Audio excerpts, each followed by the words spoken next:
ela não vem só de encontro para quem é crente. Essa palavra vem de encontro para nós, que daqui a pouco vai estar saindo daqui para estar indo no culto 7h30, para estar indo curtir, para estar indo experimentar um pouquinho da glória de Deus.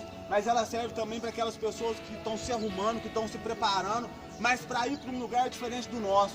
A gente está indo para encontrar com a presença de Deus, mas tem pessoas agora, nesse momento, que estão se arrumando para ir para uma social, para ir beber sua cerveja, para ir fazer tudo aquilo que a gente fazia quando a gente não conhecia Jesus.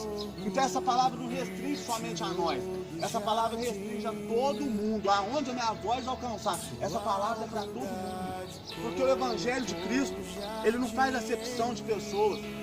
Não faz acepção de pessoas. Essa palavra que ela foi escrita, essa palavra ela foi colocada na Bíblia para branco e também para preto, para alto, para baixo, para gordo, para magro, para as pessoas bonitas que nem essas que estão aqui, para as pessoas igual eu que já não é tão bonito igual vocês. Foi feito para todo mundo. Foi feito para todo mundo. Sabe por quê? Porque quando Jesus foi crucificado, ele pagou um preço pelas nossas vidas. E como a gente é crente, a gente acha que Jesus pagou um preço pelas nossas vidas e a gente é mais do que alguém, mas a gente não é mais do que ninguém. Porque o mesmo preço que ele pagou por nós, a mesma morte que ele morreu por nós, ele morreu por todo mundo. Ele morreu por quem está na igreja e por quem ainda não está na igreja. Ele pagou o mesmo preço pela minha vida e pela vida da prostituta. Ele pagou o mesmo preço pela minha vida e pela vida do ladrão. Ele pagou o mesmo preço, então nós vale a mesma coisa. Nós é tudo igual. E hoje eu queria trazer ao seu coração, trazer ao coração de quem está ouvindo essa palavra, que não importa o jeito que você está, não importa o que você fez antes, não importa o que você vai fazer daqui para frente. Jesus sabia tudo isso e ele morreu para perdoar esses pecados que a gente fez hoje, que a gente fez no passado e os que a gente ainda vai fazer. É por isso que ele colocou isso de dentro para fora, é por isso que ele colocou essa palavra no meu coração, para que eu venha gritar, para que eu venha falar para os 4 cantos ouvir, que esteja do jeito que você estiver. Jesus, ele pagou o preço pela sua vida e ainda tem solução.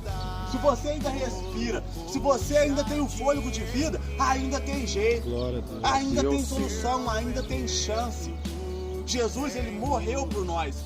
A Bíblia fala que ele foi crucificado e ele morreu por nós. E ele sabia que ele iria morrer por cada um que está aqui. Ele sabia que ele iria morrer por cada um desse bairro, por cada um dessa cidade. Não morrer por cada um, mas morrer pelos pecados que a gente cometeu. Porque a Bíblia, ela fala que o salário do pecado, ele é a morte. Então quem peca está trabalhando para o diabo, um dia vai receber o seu salário, e o salário é a morte. Mas a Bíblia, ela também fala que todos nós somos pecadores e carecemos da graça e da misericórdia de Deus. Se todos nós somos pecadores, então por que a gente ainda não morreu? Se o salário do pecado é a morte e a gente é pecador, por que a gente ainda está vivo? Por que a gente ainda respira? Se o certo era nós morrer, porque o salário do pecado é a morte. Porque Jesus, ele morreu por nós, ele pagou o preço, ele recebeu o salário pelas nossas vidas. E antes da gente nascer, antes mesmo dele vir na terra, ele já sabia o que o Rafael ia fazer, ele já sabia o que o Alisson ia fazer. Ele falou assim: ainda vai chegar o tempo do Alisson nascer, ainda vai chegar o tempo do Eric nascer e fazer os pecados dele. Mas antes disso acontecer, eu vou na terra e eu vou morrer para pagar pelos pecados que eles ainda vão fazer, para pagar por isso. E Jesus, ele não fugiu disso. Ele poderia muito bem ter fugido disso, ele poderia muito bem não ter feito isso, mas ele veio.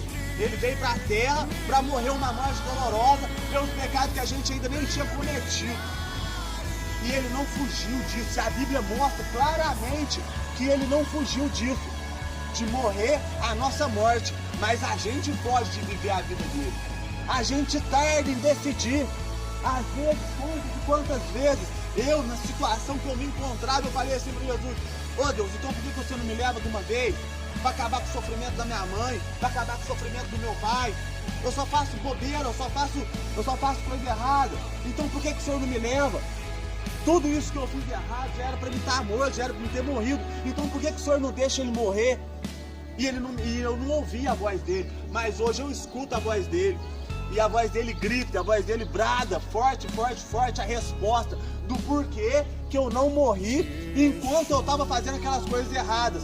Ele gritava forte no meu ouvido, ele falava assim: você não morreu porque você não tem que morrer, porque eu já morri por você. Eu já paguei pelos seus pecados, já está pago, foi na cruz. Foi na cruz. E a gente foge disso. A gente foge de viver a vida dele, enquanto ele não fugir de morrer a nossa morte. Foi assim desde pequeno. Desde pequeno, antigamente, as pessoas pecavam e elas precisavam fazer um sacrifício e Deus aceitar esse sacrifício para eles serem perdoados. E qual era o sacrifício que eles faziam? Era matar um cordeiro. Eles matavam um cordeiro e Deus ia aceitava aquele sacrifício. E o cordeiro morria para que eles fossem perdoados. E para provar para vocês que Jesus, ele não fugiu da cruz, ele não fugiu de morrer a nossa morte. Quando ele nasceu, o nenenzinho, a Bíblia fala que Maria, ele nasceu, aí ele nenenzinho, ele foi colocado aonde? Ele foi colocado numa manjedoura.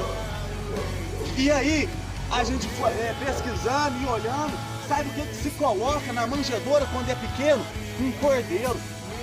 A manjedoura é lugar de se colocar cordeiro pequeno. E o cordeiro servia para quê? O cordeiro servia para morrer pelo pecado do pecador. Então quando ele nasceu e foi colocado numa manjedoura, já era uma profecia falando que ele ia morrer pelo pecado de algum pecador. E esse pecador está aqui hoje, falando com vocês. Esse pecador está dentro das casas que está aqui, esse pecador está nessa pracinha, esse pecador está aqui, está em todo lugar. É todas as pessoas que ainda não respiram, são esses pecadores que Jesus morreu por causa deles. E a Bíblia continua dando exemplo que Jesus morreu para salvar a nossa vida. Que Jesus não fugiu do chamado dele. Jesus, ele ia morrer na cruz. A cruz era de madeira. A cruz, ela era feita de madeira. E ele foi pregado com prego e martelo. E quando ele cresceu, ele era filho de quem? Ele era filho de um carpinteiro.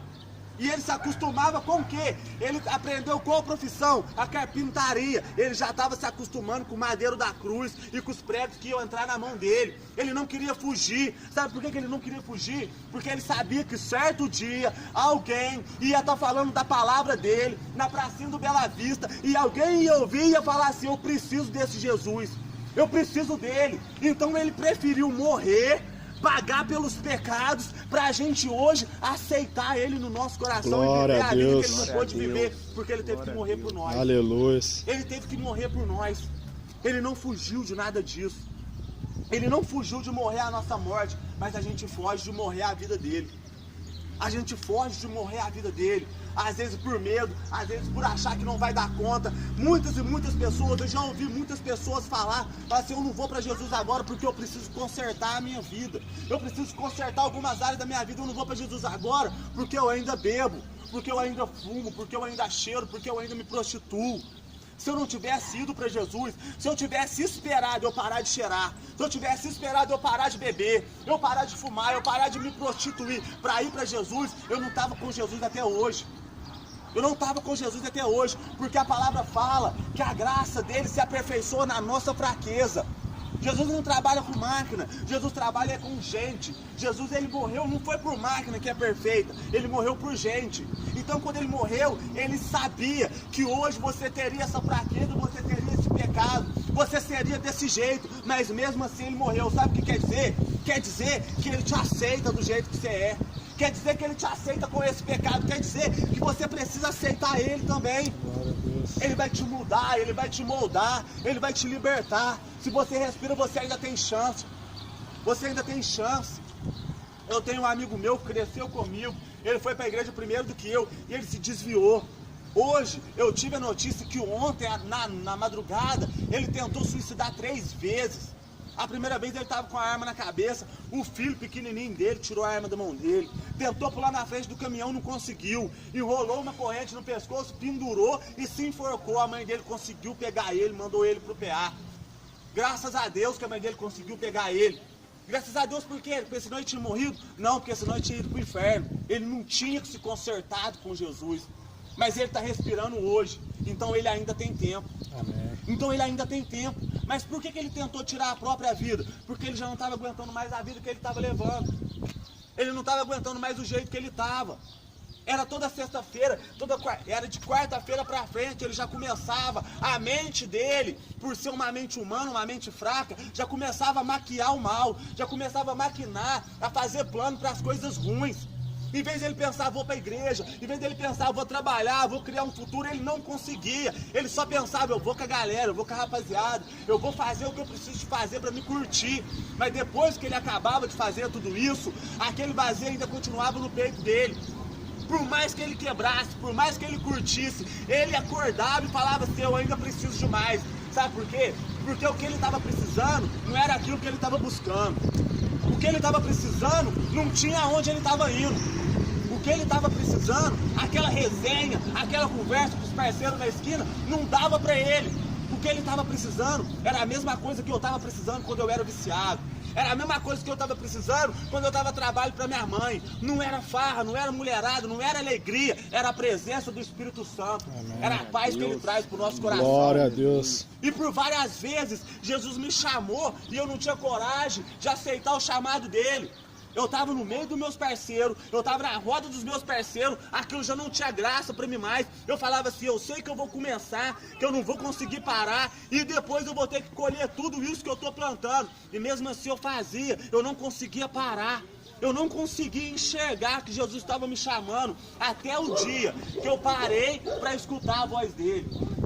Até o dia que eu parei para perceber que ele estava falando comigo. É o que ele está fazendo nessa pracinha hoje. Amém. Ele está falando, mas glória muitas vezes a gente não consegue parar para perceber que é ele que está falando. Muitas vezes a gente até percebe que é ele, mas não tem coragem de aceitar ele, porque a gente acha que a gente não é digno, porque a gente acha que a gente não é merecedor. Eu vou falar para vocês uma coisa, ninguém nessa face da terra, por mais santo que seja, nem pastor, nem padre, nem ninguém é merecedor da graça dele, porque a graça dele é favor imerecido, ninguém merece. Ele morreu na cruz porque ele nos ama, e ele nos ama do jeito que nós é.